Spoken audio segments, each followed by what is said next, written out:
Okay, this is a new adventure in my life. I've never owned a BMW before, and I thought maybe I should go buy one and see if I can convert it to a reverse trike, because I get a lot of people with BMWs ask me if I can do the BMW RTs and these LTs, and I keep telling them, well, I need to check on it and see if I can. And so I bought this one at an auction, and it was really cheap. I didn't barely pay anything for it. It cranks over but would not start, and I immediately knew that the fuel pump was either seized up, and they said that it smelled from old fuel, and that right away, you know, I've been through this before. The pump is seized up. It's probably still good.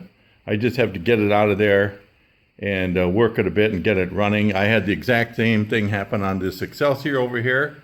That bike's got under 200 miles on it, and that's a 99, and it had gas in it for 13 years, and the pump was seized, and I got the pump working, and that bike is actually going to long-term storage here pretty quick. But anyway, getting back to this guy, so I bought this thing thinking, I'll just, pull out the fuel pump and fix it. Well, if you're going to do any maintenance on a BMW, this is the minimum that you have to take off to service anything. The guys at the Goldwings, if you don't like taking off the top shelter, well, there's the top shelter there. The seat has come off, the whole fairing, the under parts, everything. The fuel tank is right there. The fuel tank actually has to come out because it covers up this little square here, which is the air filter. And if you notice the filler neck for the radiator, to get at any of this, this is what you have to do. And if you look at the mass of wires here, everything is zip tied together. So there's probably 40 zip ties I clipped. I got all these connectors here. Luckily, they're not interchangeable, so I'll get those all back together. But this is the minimum that you have to disassemble this bike in order to do any maintenance. And I'm talking any maintenance. Putting oil in it is a real trick. The oil is right there, the filler, and the sight glass is down here. Well, the fairing covers all this. So you need a funnel with an extension that you can worm through there to fill it with oil. You got to use a flashlight to check the oil. It has to be on the center stand when you put gas in it, and when you put oil in it. This one's way over full. Evidently, the guy filled it when it was on the side stand, or, a little bit of oil is good, so a lot more is better kind of thing. There's all kinds of known problems with these two, to tell you the truth. They don't shim the rear gears correctly, and they go bad, I guess, in them at about 70,000 miles. Also, the rear engine seal will tend to leak at about 70,000. You got to pull the motor out to fix that. And basically, you take it one step further than I am right now. As far as converting it to a trike, it can't be done. There's no way to attach a frame onto this thing because the engine hangs from the frame and there's no frame underneath. And nothing there is substantial. I would not be fastening anything to the front of this bike. So what I'm going to do is just clean this thing up and try to sell it and just break even at best. Hopefully I can make some money. I'm going to get it cleaned up real nice. I thought about repainting it a different color. I don't really like this color. But the paint is in really good condition and everything, so I'll probably just leave it. But, once you own a Goldwing, everything else is kind of a step down. I've been working on a lot of Harleys, and they're hard to work on. Not as hard as the Indians. The Indians are kind of tough to work on too. They've got a little bit of weirdness to them, but nothing is worse than a European vehicle. Audis and Volkswagens and all of them. The engineering is upside down and backwards on all of them.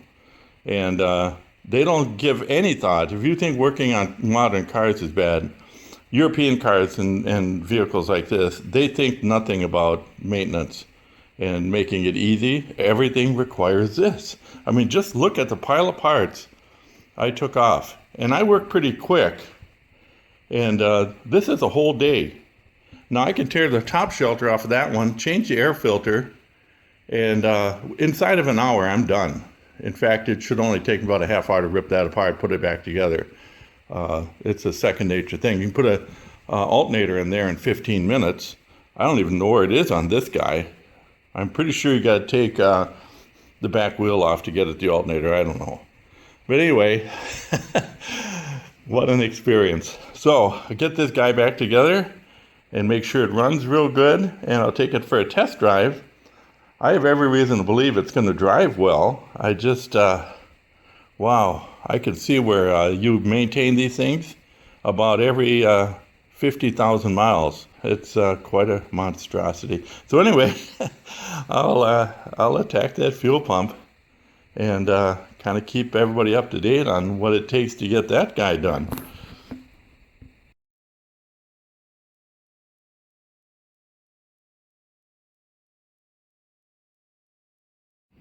Update on the progress here. This pump over here is shot. It's pretty well jammed up, and there's no way I'm going to spend a lot of time working on that one. So I did have a pump on hand. It's a generic pump, and got it to work in there just fine. It's got a nice, slightly larger filter. The original filter here is actually all plugged up. There was a lot of almost like dust material in the tank.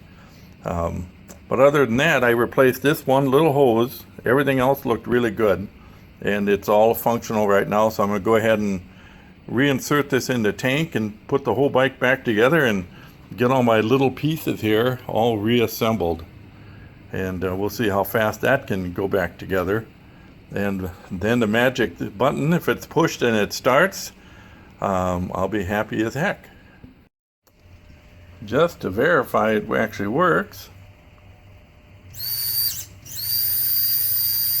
And it does, so we're good.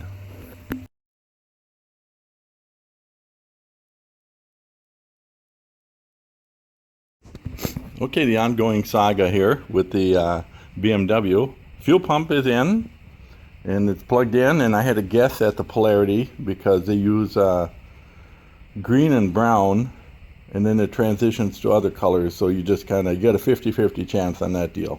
And I think I struck it rich because when I turn on the key, she primes and she runs.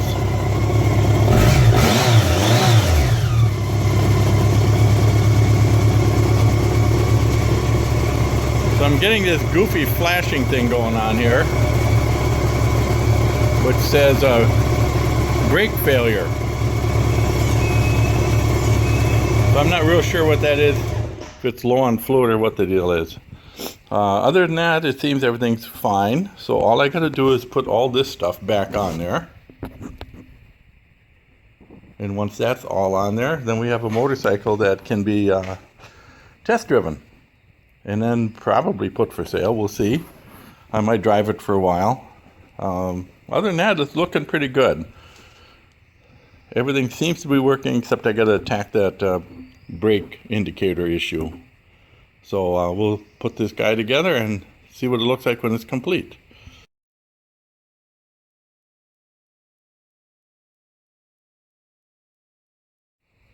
Okay, to continue with the ridiculousness, I don't know if there's such a word, but it seems fitting, of my experience here with the old BMW K1200lt. Got the fuel pump in. That's rocking. She runs great. Everything's fine that way. I had a brake light flashing along with the little triangle thing. And it doesn't tell you what's wrong. It just tells you there's a brake failure, which is kind of exciting. So to get to that, kind of go through the procedure here of bleeding out the brakes, which requires even more plastic removal. So I got these pieces off. The side covers don't just come off like it would on a normal motorcycle. Everything is bolted, screwed on, you know, that whole thing. And I took a little bit more than I needed to. I didn't really need to take the chrome piece off, but that's only 3 bolts. But got that off, and then there's a couple bleeders here on the control unit. You got to bleed that thing. And there's a little procedure for that, no big deal. And on this side is the reservoir, which is the front and rear reservoir. There's also the reservoir here. So you got the front got actually 2 reservoirs. The back has only got 1. So the back kind of I guess the minority here. It only got 1 reservoir. But it's got a power assist brake system, which is, I was thinking it was just ABS. Well, no, it's ABS and a power assist doohickey. And, I guess that's just the way they do things. So anyway, pulled more plastic off. I'm down to the saddlebags. I think if I have to replace the headlight bulb, I imagine that stuff has to all come off. But I'm at the point now where I can put it back together. I've got the brakes bled out. I've got new fluid in there. And everything is hunky-dunky. This on top of the tank here, which you would think would be a logical place to put the fuel pump, it's not. The fuel pump is down way at the bottom. So you do have to pull the tank out, flip it upside down, pull the pump out, replace the pump, put it all back together. That thing there is just a tube that goes all the way through the tank, and it's got a float in it for the fuel level gauge. So that's kind of cool. It's interesting, though, to pull the comparison between the way this bike is built and the Asian bikes. A good example is my Goldwing, which is right here. To get at the fuel pump on this, I've never heard of a fuel pump going bad in one of these, but you would basically take 4 bolts out, pull the seat off, and right where my helmet is there, right below that, is the fuel pump. And even if the tank is full, you can pull that pump out, replace it, put it right back in there. It's probably a half-hour job at most. Pulling the side covers off, you basically pull the side covers off. It's 2 seconds. Everything is so easy to do on the Goldwings and the Asian bikes in general. And over here is, you got that. So it's quite a different experience. But anyway, we'll take her for a run once I get this all put back together. I figure a couple hours I'll have it all reassembled. And I think taking it apart was actually the hard part. Putting it together is going to be pretty good.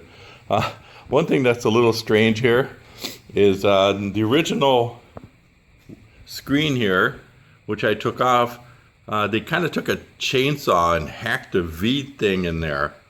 And I don't quite understand why they did that. I've got it leaning up against my Excelsior here.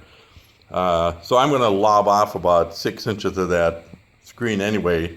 I don't like the tall windscreens. I might actually take about a foot off of that thing and even it up real nice and give it a nice arc. And it should be fine. So anyway, that's one of the things I have to do here is get that all squared away. And we'll give her a test drive. I'm pretty sure this thing's going to go down the road just fine. And I'll polish it up real good. And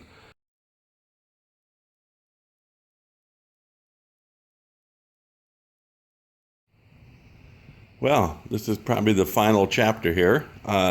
Believe it or not, it took about an hour to put everything back together. So I think if I was to do this whole process again, I would say 3 hours to change an air filter. By the time you take it apart, put everything back together. So it's all set, running, everything's fine. It's looking good, everything fit back just like it's supposed to. And all the parts are there, and I barely had any left over, so that's pretty good. But it's looking good. I got to take it for a little drive, but I'll do that later. I still have to cut the windshield. If you saw my last video, I have to get rid of the chainsaw marks on that thing. And put that on, and then I guess she's ready for a polish and ready to go. So everything's looking good. It was a success story.